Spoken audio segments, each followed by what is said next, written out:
आपके कार्यालय में धर्म परिवर्तन की कितनी सूचनाएं हैं? नारायणपुर के कलेक्टर ने कहा 0, कोई सूचना नहीं है। सुकमा के कलेक्टर ने कहा 0। कि अभी 19 मार्च 2026 को हमारे छत्तीसगढ़ की विधानसभा ने समूचे भारत का सबसे अच्छा धर्म स्वातंत्र अधिनियम 2026 प्रस्तुत किया और उसको पारित किया है। ये समाज की आवश्यकता थी।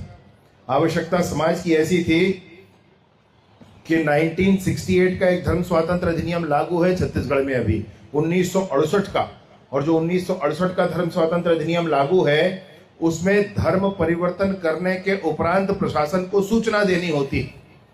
और मैं आपको एक स्थिति बताऊं कि कांकेर में क्या हुआ था।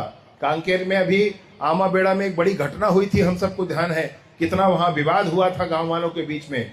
ऐसा ही एक विवाद और हुआ था कांकेर नारायणपुर क्षेत्र में, जिसमें एक लाश को 2 महीने तक, जब तक हाई कोर्ट से निर्णय नहीं हो गया, जब तक सुप्रीम कोर्ट से निर्णय नहीं हो गया, तब तक उस लाश को अंतिम संस्कार के लिए इंतजार करना पड़ा। और उसके बावजूद जब मैंने 19 मार्च 2026 को इस बिल को विधानसभा में प्रस्तुत किया, उसी दिन मैंने बस्तर संभाग के 7 कलेक्टर से जानकारी मंगाई कि 1968 के प्रावधान के अनुरूप आपके कार्यालय में धर्म परिवर्तन की कितनी सूचनाएं हैं।